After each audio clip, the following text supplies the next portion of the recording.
Part 2. Bringing out the best in you. Chapter 7. Becoming who you are. The real issue is the changes you must go through, and who you become in the process. It's not being homeless that matters, my rich dad said. It's about who you are. Keep striving and you'll become somebody. Quit and you'll also become somebody, but not the same person. The changes you go through. For those of you contemplating going from job security to financial security, all I can offer you are words of encouragement. For Kim and me, it took being homeless and desperate before I found the courage to move forward. That was our path, but it definitely doesn't have to be your path. As I described earlier, there are ready-made systems that can help you cross the bridge to the right side of the cash flow quadrant.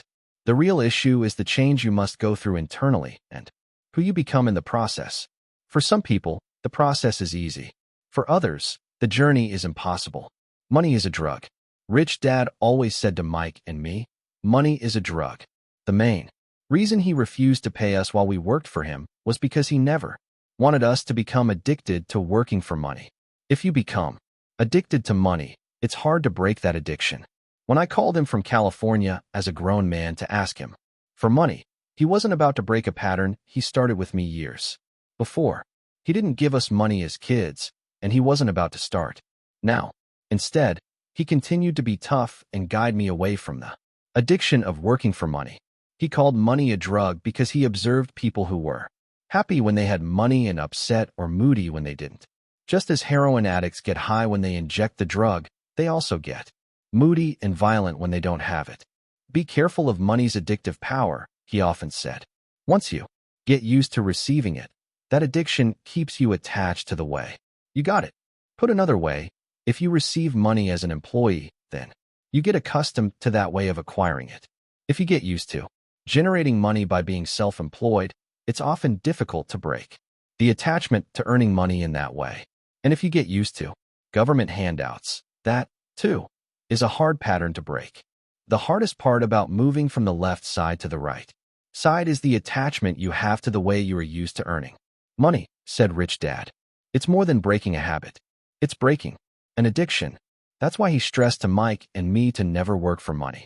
He insisted we learn to create our own systems as a way of acquiring money. The patterns. For Kim and me, the hardest part in trying to become people who generate income in the B and I quadrants was that all of our past conditioning was holding us back. It was tough when friends said, "Why are you doing this? Why don't you just get a job?" It was even more difficult because there was a part of us that also wanted to go back to the security of a paycheck. Rich Dad explained to Mike and me that the world of money was one large system, and we as individuals must learn how to operate in certain patterns within that system. An E works for the system. An S is the system. A B creates, owns, and controls the system. An I invests money into the system. The pattern Rich Dad was talking about was the pattern we naturally gravitate to when it comes to money. When a person feels the need for money, Rich Dad explained, an E will automatically look for a job. An S often will do something alone. A B will create or buy a system that produces money, and an I will look for an opportunity to invest in an asset that produces more money. Why it's hard to change a pattern. The reason it's hard to change a pattern is because money today is essential for life. In the agrarian age, money wasn't that important because the land could provide food, shelter, warmth, and water without money. Once we moved into cities during the industrial age, money signified life itself. Today, even water costs money, said Rich Dad. He went on to explain that when you begin to move from, let's say, the E quadrant to the B quadrant, the part of you that is addicted to being an E or afraid that life will end begins to kick and fight back.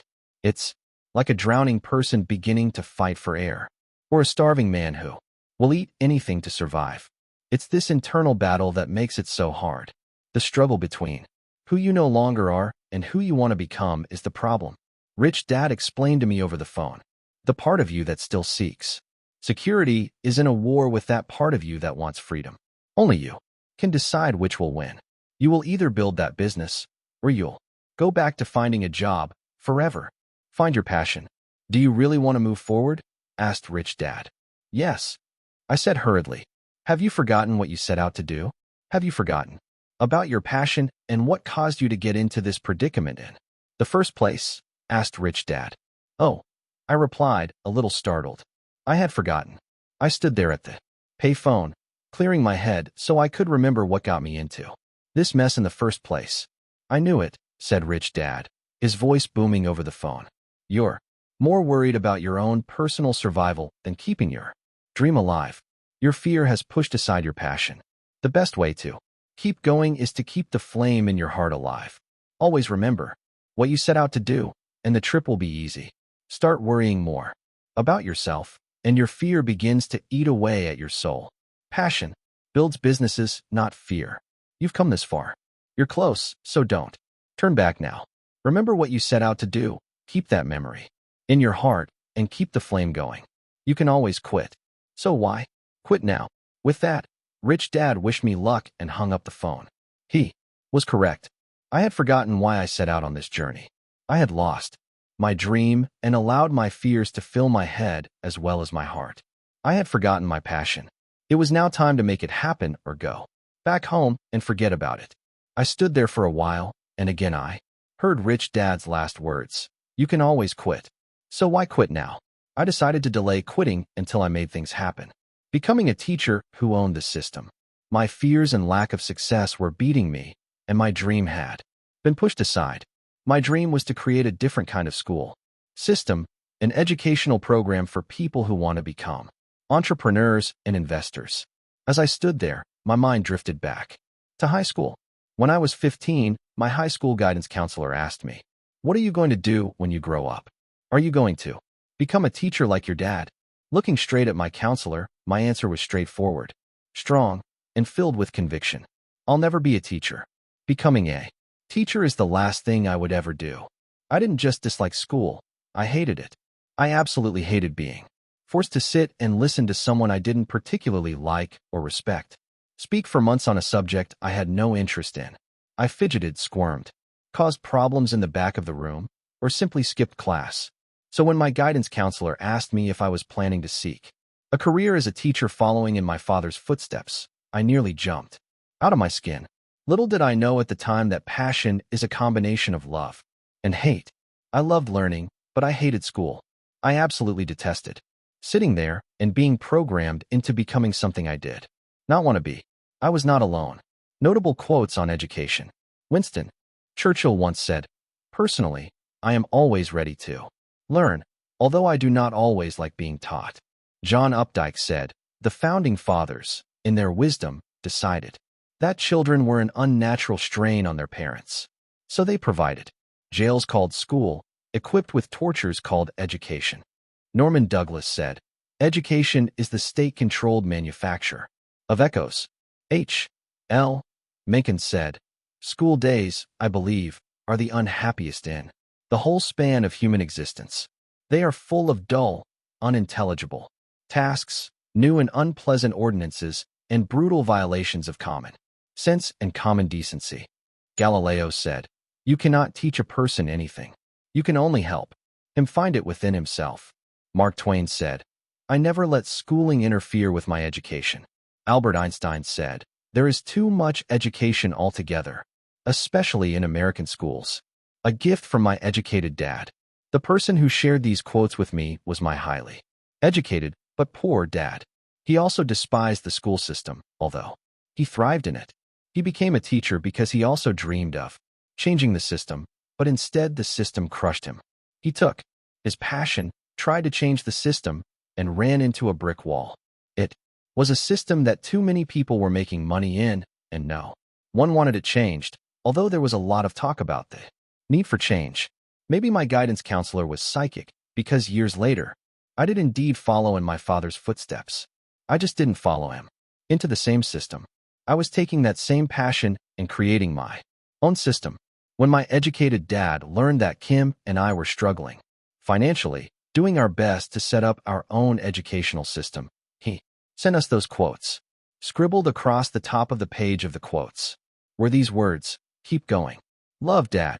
Up until that moment, I never knew how much my educated dad hated the system and what it did to young people. But after this gesture of encouragement, things began to make sense. The passion that was Driving me then was the same passion that had driven him years earlier.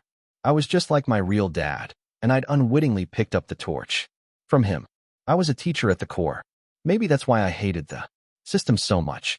In hindsight, I had become both dads. From my rich dad, I learned the secrets of being a capitalist. From my highly educated dad, I inherited the passion for teaching. With this combination, I could now do something about the educational system. I didn't have the desire or ability to change the current system, but I did have the knowledge to create my own system. The years of training begin to pay off. For years, my rich dad groomed me to become a person who created businesses and business systems. The business I set up in 1977 was a manufacturing company. We were one of the first companies to produce the nylon and Velcro surfer wallets that came in bright colors. We followed that product with the shoe pocket, a miniature wallet, also made of nylon and Velcro that attached to the shoelaces of running shoes. In 1978, jogging was the new craze, and runners always wanted a place to put their keys, money, and ID cards. Our meteoric success was phenomenal, but soon the passion for the product line and the business drifted away. It began to weaken once. My little company was pounded by foreign competition. Taiwan, South Korea, and Hong Kong were shipping products identical to mine and wiping out the markets we developed. Their prices were so low that there was no way we could compete.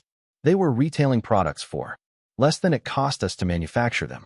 Our little company was faced with a dilemma: fight them or join them. My partners and I realized we couldn't win the battle. The companies flooding the market with cheap products were too strong. A vote was taken, and we decided to join them. The tragedy was that, in order to stay afloat, we had to let go of most of our faithful and hardworking staff. That broke my heart. When I inspected the new factories we contracted with for our manufacturing in Korea and Taiwan, my soul died a little. The working conditions these young workers were forced into were cruel and inhumane. I saw 5 workers stacked one on top of the other in a space where we would only allow 1 worker. My conscience began to bother me deeply, not only for the workers we let go in America, but also for our new workers overseas. Although we had solved the financial problem of foreign competition and began to make a lot of money, my heart was no longer in the business. Consequently, the business began to suffer. Its spirit was gone because my spirit was gone. I no longer wanted to become rich if it meant exploiting so many low-paid workers.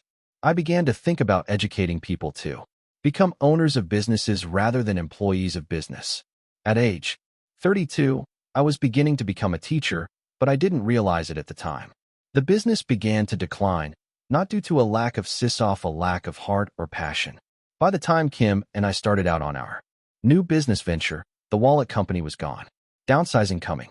In 1983, I was invited to give a talk to the MBA class at the University of Hawaii. I gave them my views on job security. They didn't like what I had to say. In a few years, many of you will lose your jobs or be forced to work for less and less money with less and less security. Because my work caused me to travel the world, I witnessed firsthand the combined power of cheap labor and innovations from technology. I realized that a worker in Asia, Europe, Russia, or South America was really competing with workers in America. I knew the idea of high pay and a safe, secure job for workers and middle managers was an idea whose time had passed. Big companies would soon have to make cuts, both in their number of employees and in the dollars they paid to workers, simply to be able to compete globally. I was never asked back to the University of Hawaii. A few years later, the word downsizing became commonplace. Every time a big company merged with another company, workers became redundant, and downsizing occurred. Every time the owners wanted to make their shareholders happy, a downsizing occurred. With each downsizing, I saw the people at the top get richer and richer, and the people at the bottom pay the price. Every time I heard someone say, "I'm sending my child to a good school so he or she can get a good, safe, secure job," I cringed. Being prepared for a job is a good idea for the short term, but it is not enough for the long term. Slowly but surely, I was becoming a teacher. Build a system around your passion. Although my manufacturing company had turned around and was doing well again, my passion was gone. Rich Dad summed up my frustration when he said, "School days are over. It's time to build a system around your heart. Build a system around your passion. Let the manufacturing company go and build what you know you must build. You've learned well from me, but you're still your father's son. You and your dad are teachers deep in your souls." Kim and I packed up everything and moved to California to learn new teaching methods so we could create a business around those methods. Before we could get the business off the ground, we ran out of money and were out on the street. It was that phone call to my rich dad, my wife standing by me, anger at myself, and a rekindling of the passion that got us out of the mess we were in. Soon we were back to building a company. The company was an educational company using teaching methods that were almost the exact opposite of those used in traditional schools. Instead of asking students to sit still, we encouraged them to be active. Instead of teaching via lecture, we taught by playing games. Instead of being boring, we insisted our teachers be fun. Instead of teachers, we sought out business people who actually started their own companies and could teach using our style of teaching. Instead of grading the students graded the teacher. If the teacher got a lousy grade, the teacher was either put through another intensive training program or asked to leave. Age, educational background, sex, and religious beliefs were not criteria. All we asked for was a sincere desire to learn, and to learn quickly. We were eventually able to teach a year's worth of accounting. In one day, although we mainly taught adults, we had many teenagers learning, right alongside highly paid, well-educated business executives. Instead of competing on tests, we asked them to cooperate on teams. Then we had the team take a test, competing against other teams taking the same test. Instead of striving for grades, we bet money, with winner take all. The competition and desire to do well as a team was fierce. The teacher did not have to motivate the class. He or she just had to get out of the way once the learning competition began. Instead of quiet at test time, there was yelling, screaming, laughter, and tears. People were excited about learning. They were turned on by learning, and they wanted to learn more. We focused on teaching just two subjects: entrepreneurship and investing, the B and I quadrants. The people who wanted to learn these subjects in our style of education showed up in droves. We did not advertise. Everything spread by word of mouth. The people who showed up were people who wanted to create jobs, not look for jobs. Once I made up my mind not to quit that night at the phone booth, things began to move forward. In less than 5 years, we had a multi-million-dollar business with 11 offices throughout the world. We had built a new system of education, and the market loved it. Our passion had made it happen, because passion and a good system overcame fear and past programming. A teacher can be rich. Whenever I hear teachers say they aren't paid enough, I feel for them. The irony is that they are a product of their own systems. Programming. They look at being a teacher from the point of view of the E quadrant rather than the B or I quadrant. Remember, you can be anything you want to be in any of the quadrants, even a teacher. We can be anything we want. Most of us have the potential to be successful in all of the quadrants. It all depends on how determined we are to be successful. As my rich dad said, passion builds businesses, not fear. The problem of changing quadrants is often found in our past conditioning. Many of us came from families where the emotion of fear was used as a prime motivator to get us to think and act in a certain way. For example, did you do your homework? If you don't do your homework, you'll flunk out of school and all your friends will laugh at you. If you keep making faces, your face will get stuck in that position. And the classic, if you don't get good grades, you won't get a safe, secure job with benefits. Well, today many people have gotten good grades, but there are fewer safe, secure jobs, and even fewer with benefits like pensions. Many people, even those with good grades, need to mind their own business and not just look for a job where they will mind someone else's business. It's risky on the left side. I have many friends who still seek security through a job. Ironically, the march of technology continues at an ever-increasing pace. To keep up in the job market, each person will need to constantly be trained in the latest technology. If you're going to be re-educated anyway, why not spend some time educating yourself on the skills needed for the right side of the cash flow quadrant? If people could see what I see, When I travel the world, they would not be looking for more security. Security is a myth. Learn something new and take on this brave new world. Don't hide from it. It is also risky for self-employed people. If they get sick or injured, their income is directly impacted. As I get older, I meet more self-employed people my age who are physically, mentally, and emotionally burned out from hard work. The more fatigue a person endures, the less secure they become, and the risk of them having an accident also goes up. It is more secure on the right side. The irony is that life is actually more secure on the right side of the cash flow quadrant. For example, if you have a secure system that produces more and more money with less and less work, then you really don't need a job or need to worry about losing your job. To make more money, simply expand the system and hire more people. I apply the same principle when I teach about expanding your means rather than living below your means. Living below your means crushes the spirit, and I have always looked for ways to expand my means so that I can enjoy all that life has to offer. People who are high-level investors aren't concerned about the market going up or down because their knowledge allows them to make money either way. If there is a market crash or a depression in the next 30 years, many baby boomers will panic and lose much of the money they had set aside for retirement. If that happens in their old age, instead of retiring, they'll have to work for as long as they can. Professional investors are people who risk little of their own money and yet still make the highest returns. The people who know little about investing take the risks and earn the least return. From my point of view, all the risk is on the left side of the cash flow quadrant. Why the left side is riskier? If you can't read numbers, then you must take someone else's opinion, said Rich Dad. In the case of buying a house, your dad just blindly accepts your banker's opinion that his house is an asset. Both Mike and I noticed his emphasis on the word blindly. Most people on the left side really do not need to be that good with financial numbers. But if you want to be successful on the right side, then numbers become your eyes. Numbers allow you to see what most people don't see, Rich Dad went on. You mean like Superman's X-ray vision? Asked Mike. Rich Dad chuckled and nodded. Exactly, he said. Rich Dad continued his lesson. If you want to be successful on the right side, when it comes to money, you must know the difference between facts and opinions. You cannot blindly accept financial advice the way people on the left side do. You must know your numbers. You must know the facts. And numbers tell you the facts. Who pays to take the risk?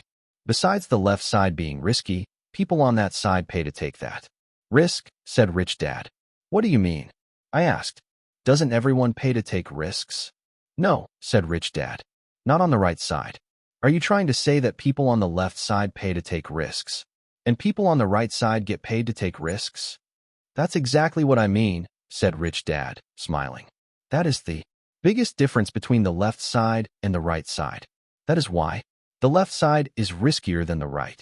Can you give me an example? I asked. Sure, said Rich Dad. If you buy shares of stock in a company, who takes the financial risk? You or the company? I guess I do, I said, still puzzled. And if I'm a medical insurance company and I insure your health and take on your health risk, do I pay you? No, I said. If they insure my health and they take that risk, I pay for it. That's right, said Rich Dad. I have yet to find an insurance company that will insure your health or accident risk and pay you for that privilege. But that's what people on the left side do. It's kind of confusing, said Mike. It still doesn't make sense. Rich Dad smiled. Once you better understand the right side, you'll begin to see the differences more clearly. Most people don't even know there is a difference. They just assume that everything is risky and they pay for it. But as the years go on and you become more comfortable with your experience and education on the right side, your vision will improve and you will begin to see what people on the left side cannot see. And you will understand why seeking security to avoid risk is the riskiest thing you can do. You'll develop your own financial vision and not have to accept other people's opinions. You'll be able to see for yourself and know the difference between financial facts and financial opinions. It was a good day. In fact, it was one of the better lessons I could remember. It was great because it began to open my mind to things my eyes could not see. Numbers reduce risk. Without those simple lessons from my rich dad, I doubt if I could have taken my passion and built the educational system of my dreams.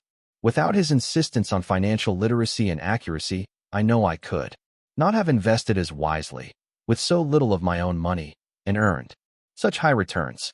I always remember that the bigger the project and the faster you want to succeed, the more you need to be accurate. If you want to get rich slowly, or just work all your life and let someone else manage your money, then you do not need to be as accurate. The faster you want to get rich, the more accurate with numbers you must be. The good news is that, due to advances in technology and new products, it is much easier today to learn the necessary skills for building your own system and quickly developing your financial literacy. You can go fast, but don't take shortcuts. To reduce your taxes, buy a bigger house and get deeper into debt so you can get a tax write-off. Your home should be your largest investment. You'd better buy now because the prices always go up. Get rich slowly. Live below your means.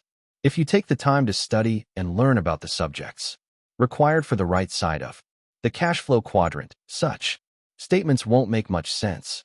It might make sense to someone on the left side, but not to someone on the right. You can do anything you like, go as fast as you like, make as much money as you like, but you have to pay the price. You can go quickly, but remember, there are no shortcuts. This book is not about answers. This book is about looking at financial challenges and objectives from a different point of view. It's not that one point of view is better than another. It's simply smarter to have more than one point of view. In reading the following chapters, you may begin looking at finances, business, and life from a different point of view.